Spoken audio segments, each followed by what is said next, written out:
तो जो आज हम इसमें जो टॉपिक है हमारा वो है पीसीएस क्लस्टर कॉन्फ़िगरेशन। क्लस्टर हम लोग किस तरीके से कॉन्फ़िगरेशन करेंगे और ये हमारा जो कॉन्फ़िगरेशन है वो क्लस्टर बेस पे है। अब ये क्लस्टर क्या होता है और इसके अंदर हम लोग कैसे कॉन्फ़िगरेशन पार्ट को परफॉर्म करते हैं इसे थोड़ा सा समझेंगे। पहले तो पीसीएस क्या है। पीसीएस आपका पेस मेकर क्लस्टर है, ठीक है। पेस मेकर क्लस्टर सर्विस कहते हैं इसे, ठीक है। अब ये यूटिलाइज़ कैसे की जाती है, बैकएंड में हमारा ये यूज़ केस क्या है, इसको हम लोग समझने के लिए पहले मैंने एक डायग्राम बनाया है, मैं उसको समझा देता हूँ आपको। ये पेंट पे मैंने एक डायग्राम डिज़ाइन किया है जिसके अंदर पहला आपको ये दिखा देता हूँ। हाँ ठीक है, इस बोर्ड पे जा रहा है, ठीक है। अभी ये जो यूज़र्स हैं, ये यूज़र्स होते हैं। हम लोग मान लो अपने लोकल से एक वेबसाइट को लॉन्च करते हैं।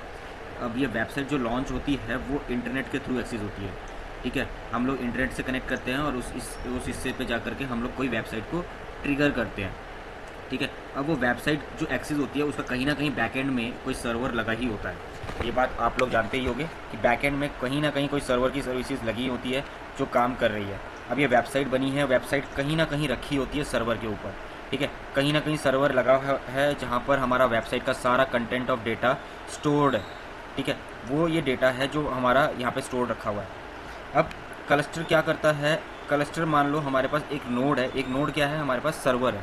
सर्वर क्या है, जो अभी तक RHL मशीन हम लोगों ने देखी है, RHL मशीन होती है सर्वर की, जो RHL हो गई, CentOS हो गया, या आपका जो भी मशीन है, ठीक है, वही नोड कहलाता है क्लस्टर के अंदर, कि नोड 1 है और नोड 2 है, ठीक है। दो नोड के साथ कॉन्फ़िगरेशन पार्ट परफॉर्म होगा, ठीक है, ये नोड 1 और नोड 2 में।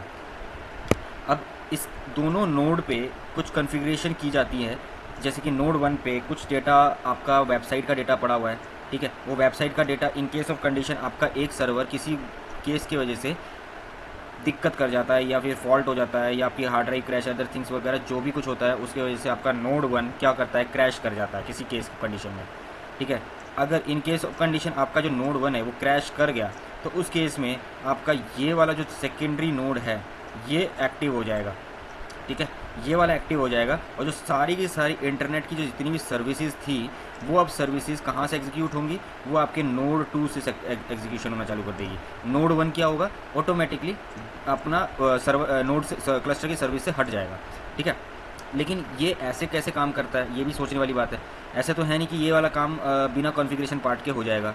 अब इसका यूज़ केस क्या है, यूज़ केस क्या है कि आपका जो इंटरनेट की जो वेबसाइट की जो सर्विस है वो आपकी कभी डाउन टाइम रिड्यूस करने के लिए होता है, रेजिडेंसी के लिए होता है। मतलब कि इन केस ऑफ कंडीशन आपका एक डाउन जाता है तो दूसरे से आपकी सर्विसेज, आपकी वेबसाइट जो है आपका यूज़र एग्जीक्यूट करता रहे, ठीक है। इसके लिए हमारे पास क्लस्टर सर्विसेज होना इन्वायरमेंट में ज़रूरी है, और ख़ासतौर पे तब जब आपकी सर्विसेज बहुत ज़्यादा वेबसाइट के ऊपर ट्रिगर होती हो और आपका क्रूशल डेटा एक्टिव हो या ई-कॉमर्स साइट हो आपकी ऐसी कोई जिसके ऊपर आप लोग काम कर रहे हो, उस चीज़ के लिए ये क्लस्टर सर्विस काम आती है।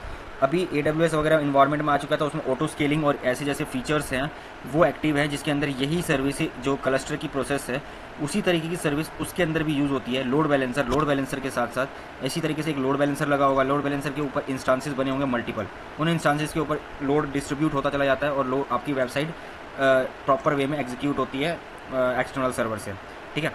अभी इसको मैंने यहाँ पे एक IP लिखी हुई है, ये एक अदर IP होती है, ठीक है, जो एक वर्चुअल IP कहलाती है। वर्चुअल IP के थ्रू ही हम लोग हमारा जो यूज़र है वो एग्जीक्यूट करता है, ठीक है। अब वर्चुअल IP जो कॉन्फ़िगर होती है वो होती है आपकी इन्हीं नोड्स पे, ठीक है। नोड 1 से कनेक्ट करती है और नोड 2 से भी कनेक्ट करती है। अब ये नोड 1 और 2 से जिस तरीके से रिसोर्सेज कनेक्टेड करते हैं उसका बैकएंड में एक फेंसिंग होता है। फेंसिंग आपका बैकएंड में काम करता है। ये क्या काम करता है कि आपका अगर in case of conditions cluster node 1 अगर डाउन हो जाता है तो ऑटोमेटिकली जितने भी रिसोर्सेज एंड सर्विसेज है वो क्लस्टर नोड 2 पे एक्टिव कर देगा। आपका जितने भी रिसोर्सेज, आपका जितना भी डेटा है, आपका जो भी इस वेबसाइट के लिए रिक्वायर्ड है, वो जितना भी डेटा है वो कहाँ से एग्जीक्यूट होना चालू हो जाएगा। बेशक भले ही वो IP इसी को ही लेगा, वो यूज़ केस इसी का ही होगा कि ये इसी IP से यूज़ करेगा, बट फिर भी वो जो डेटा है अब यहाँ से ना एग्जीक्यूट हो करके अब एग्जीक्यूशन कहाँ से चला जाएगा, यहाँ से नोड 2 से, ठीक है। अब इसको नोड 2 में मूव करने का काम ये पावर फेंसिंग करता है, ठीक है। पावर फेंसिंग एक सर्विस है बैकएंड की इसकी, ठीक है, जो ये चीज़ चेक करती है कि आपका नोड 1 एक्टिव है कि नहीं है, ये जो डेटा है मूव करना है 1 से 2 में कि क्या करना है, आपकी हेल्दी नोड्स को चेक करता है। मतलब इसको बैकएंड, ये बैकएंड प्रोसेस है जो आपका चलेगा क्लस्टर के साथ साथ। अब इसके अंदर जो डेटा शेयरिंग है, ये शेयर स्टोरेज हम लोग करते हैं। शेयर स्टोरेज क्या है कि एक ही स्टोरेज इस पे भी आएगा और वही डेटा स्टोरेज इस पे भी ट्रिगर होगा, मतलब एक ही डिस्क दोनों पे शेयर होगी। अब एक ही 5 GB की डिस्क है, वो 5 GB की डिस्क अगर मैं एलोकेट करता हूँ नोड 1 पे, ठीक है, तो वही 5 GB का जो डिस्क है वो यहाँ पे भी नोड 2 पे भी एग्जीक्यूट हो जाएगा। मतलब यहाँ पर भी मुझे सेम डिस्क मिलेगी, ठीक है, 5 GB की। अब इनमें जो डेटा ट्रिगर होगा वो कोई डिफरेंट नहीं होगा, वही डेटा जो नोड 1 में स्टोर किया जा रहा है वही डेटा आपका नोड 2 में भी स्टोर होगा, ठीक है। इसी को हार्ड बीटिंग डिस्क भी कहते हैं, इसी को क्लस्टर के अंदर हम लोग शेयर डिस्क भी कहते हैं, ठीक है। इसको हम लोग नॉर्मली शेयर डिस्क लेके चलेंगे, या हार्ड बीटिंग डिस्क भी अगर आपको कहना तो आप उसको ये भी कह सकते हो, ठीक है। अब इनमें ये जो कुछ चीज़ें हैं यूज़ होती ही है, ठीक है। अब ये डायग्राम हम लोगों ने थोड़ा सा समझ लिया, अब हम इसको थोड़ा टेक्स्ट में समझते हैं। जो नोटपैड में मैंने कुछ कंडीशंस लिखी हैं कि क्लस्टर के अंदर क्या क्या रिक्वायरमेंट है, ठीक है। तो देखो सबसे पहले क्या लिखा हुआ है कि cluster component of high availability adds on are the followings.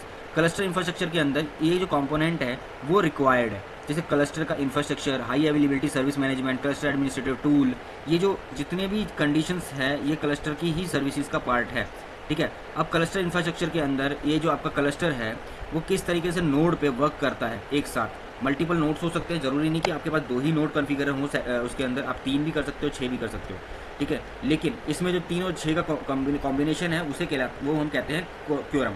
Quorum क्या करती है, इसका एक एटलीस्ट 4 के नोड में यूज़ करता है, मतलब 2 के सेट में आपका क्योरम सेट होगा, इसके अंदर नोड सेट हो जाएंगे। मतलब इन केस ऑफ कंडीशन अगर आपके पास 6 नोड है, ठीक है, तो 6 नोड में वो एस्टेब्लिश क्या करता है, 4 नोड का क्लस्टर एस्टेब्लिश करता है कि एटलीस्ट 4 क्लस्टर नोड एक्टिव होने चाहिए। अगर 6 में से 2 डाउन भी होते हैं तो भी सर्विसेज प्रॉपर एक्टिव रहेंगी, चलती रहेंगी। लेकिन अगर 4 से लोअर देन होता है, अगर आपकी क्योरम सेट है इसके अंदर कि आपका 4 से कम हो जाता है, तो उस केस ऑफ कंडीशन में आपका क्लस्टर ऑफलाइन मोड भी करेगा, चले जाएगा, ठीक है। अब इसी के अंदर हाई अवेलेबिलिटी सर्विसेज मैनेजमेंट भी है क्लस्टर नोड के साथ, ठीक है। बेस ऑफ, अब ये हाई अवेलेबिलिटी क्या है कि जैसे अभी मैंने बताया कि क्लस्टर 1 पे अगर सर्विस चल रही है, अगर सर्विस नोड 1 पे किसी वजह से सर्विस डाउन हो जाती है, तो उस केस ऑफ कंडीशन में नोड 2 पे सारी की सारी सर्विस मूव ऑन हो जाएगी। मीन्स क्लस्टर इंफ्रास्ट्रक्चर के अंदर पहला जो ये हाई अवेलेबिलिटी के अंदर आपका जो डेटा है वो इसको मैक्सिमम टाइम, मतलब 99% के लिए पॉसिबिलिटी के लिए आपका जो वेबसाइट है उसे एग्जीक्यूटेबल बना के रखेगा, मतलब एक्सेसिबल बना के रखेगा अदर नेटवर्क पे, ठीक है। अब इसी के बाद क्लस्टर एडमिनिस्ट्रेटिव टूल जो है, क्लस्टर एडमिनिस्ट्रेटिव टूल जो है configuration management tools for setting up, configuring and managing a high availability add on the tools और for the cluster infrastructure component, high availability service management component and storage.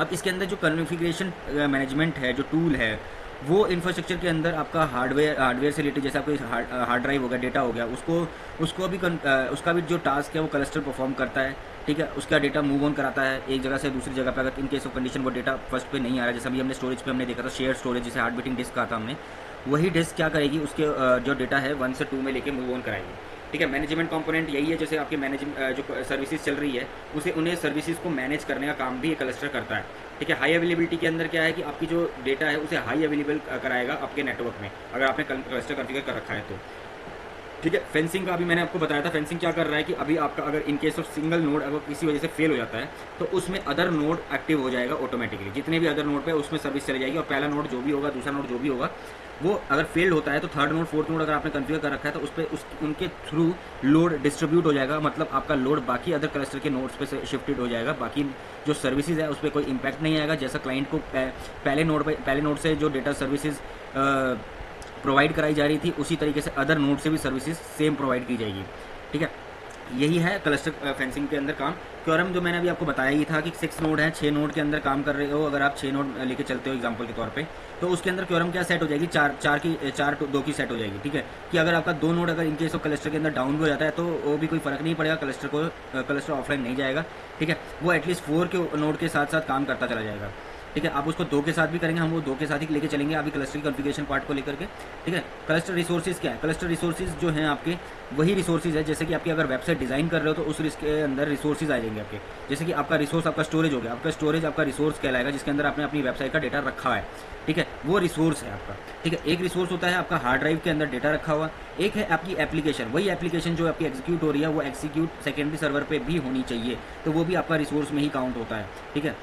अब इसके अलावा आपकी IP address हो गया, आपकी आईपी एड्रेस को भी उसके अंदर रिसोर्स के अंदर ही काउंट किया जाएगा, ठीक है। आपके कुछ रिसोर्सेज इसी तरीके से आपके उसमें यूज़ होंगे। और पेस मेकर क्या करता है कि उन रिसोर्सेज को मैनेज करने का काम करता है। जो रिसोर्सेज हम लोग यहाँ ऐड कर रहे हैं जैसे हार्ड ड्राइव का, वेबसाइट का, HTTP कॉन्फ़िगरेशंस अगर हम लोग करते हैं तो उसके लिए, या फिर और भी अदर चीज़ें जो भी हैं, वो रिसोर्सेज जो कंट्रोल की जाती है वो पेस मेकर की पैकेज ये जो है आपका उसकी सर्विसेज के थ्रू आपका काम वो कंट्रोल किया जाता है, ठीक है, इंफ्रास्ट्रक्चर के अंदर। अब इसके बाद नेक्स्ट है प्री रिक्विजिट। प्री रिक्विजिट क्या क्या है? अब आपके उसके अंदर ज़रूरत क्या क्या है क्लस्टर की कॉन्फ़िगरेशन करने के लिए, ये समझना है, ठीक है। अब क्लस्टर की कॉन्फ़िगरेशन करने के लिए पहले हमारे को जो रिक्वायरमेंट है वो ये है कि 5 ही मैंने रिक्वायरमेंट्स लिखी है। The node is host name. Host name जो आपका होना चाहिए वो आपका नाम और आपका डोमेन नेम और उसका .com, इस तरीके से स्ट्रक्चर में आपका होस्ट नेम प्रॉपर सेट होना चाहिए। अभी मैं अगर आपको दिखाऊं, एक सर्वर मैंने अभी लॉगिन लिया हुआ है, मैं अगर आपको ये दिखाऊं अभी इसका यूनेम -नेम, ठीक है। अभी देखो इसके अंदर किस तरीके से सेट है, local host dot domain name, ठीक है, बस इसका इस तरीके से स्ट्रक्चर सेट है। अभी इसमें कोई डिफरेंट चीज़ नहीं है, ठीक है। अब भी उसको मैं चेंज करके करूँगा तब आपको देखना है, उसके अंदर जब मैं कॉन्फ़िगरेशन पार्ट में जाऊँगा तब इसको दिखाऊंगा कि इस तरीके से मैं उसका होस्ट नेम रख रहा हूँ, ठीक है। अब फ्री आईपी, एक कोई आईपी ऐसी होनी चाहिए जो एक्सेसिबल हो सारे नेटवर्क में, जो एक वर्चुअल आईपी कहलाएगी। जो हमारे पास यहाँ पर जो आईपी है 17.140, मेरे पास अगर मैं अभी चेक करूँ ये आईपी मेरे पास पिंग आ रही है कि नहीं, अभी आप देखोगे कि ये आईपी मेरे पास पिंगेबल नहीं है, ठीक है। जब भी मैंने कॉन्फ़िगरेशन पार्ट में ऐड नहीं किया हुआ है तो ये आईपी मेरे को रीचेबल नहीं है पूरे नेटवर्क में, ठीक है। RTOs आ रहे हैं एंड डेस्टिनेशन होस्ट अनरीचेबल आ रहा है, ठीक है। बट जब मैं कॉन्फ़िगरेशन पार्ट में ये वाली 140 जो सीरीज़ है मैं अगर यूज़ करूँगा तो वो पिंगेबल आ जाएगी और मेरी जो वेबसाइट उसी आईपी से खुलेगी, मैं ना कि मेरे नोड की आईपी से। नोड अभी ये वर्चुअल आईपी मेरे पास क्लस्टर की आईपी है, नोड की आईपी मेरे पास मान लो 192.168.17.33 है, मान लो 133 है मान लो, और यही चीज़ मेरे पास नीचे वाले पे यहाँ पे मैं मान लो ये 192.168.17.134 मान लो, 35 मान लो ये और 34 मान लो ये, ठीक है। ये दो नोड की दो अलग अलग आईपी है, बट मेरा जो वेबसाइट एक्सेसिबल होगा वो 140 वाली सीरीज़ से एक्सेस होगा वेबसाइट, मेरे नोड की आईपी से एक्सेस नहीं होगा वो चीज़, ठीक है। अब इसके अंदर पहली कंडीशन ये है कि एक तो आपको एक कोई ऐसा एक्स्ट्रा आईपी आपको चाहिए होगा क्लस्टर के लिए, ठीक है। एक सिंगल नोड जो आपका चलेगा वो RHEL 9 पे लेके मैं चलाऊंगा अभी फ़िलहाल। आप उसको 10 पे भी चला सकते हो, 8 पे भी चला सकते हो, इसमें कोई कंपलसरी सेट नहीं है कि आप उसको किसी इस पर्टिकुलर 8 पे चलाओ या 9 पे चलाओ, ठीक है। वो आपका सर्विसेज उसी तरीके से प्रोसेस में होगा जैसे जो स्टेप हम फॉलो करेंगे। आप उसको 10, 8, 9 किसी पे भी चला सकते हो, ठीक है। इवनली आप उसे 7 पे भी चला सकते हो, ऐसी कोई दिक्कत नहीं है। बस सर्विसेज का पैकेज और कमांड्स में थोड़ी सी डिफ्रेंशिएट होंगे, बट मेन वाइल अभी इसमें कोई चेंजेस नहीं मिलेंगे आपको, ठीक है। अब फ्लोटिंग आईपी, एक फ्लोटिंग आईपी एड्रेस चाहिए जो कि एक फ्लोटिंग आईपी एड्रेस वही वाला है जो आपको मैंने बताया अभी, सर्विस आईपी, ठीक है, वर्चुअल आईपी। तो restrict to the same network one node to statically assign by IP address, ठीक है।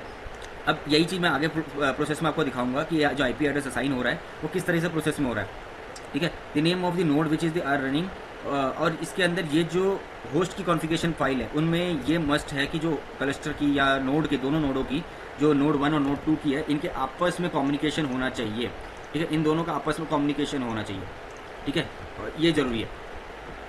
अब इसके बाद पहले हम लोग क्या करेंगे, कुछ एक स्कजी कॉन्फ़िगरेशन करेंगे।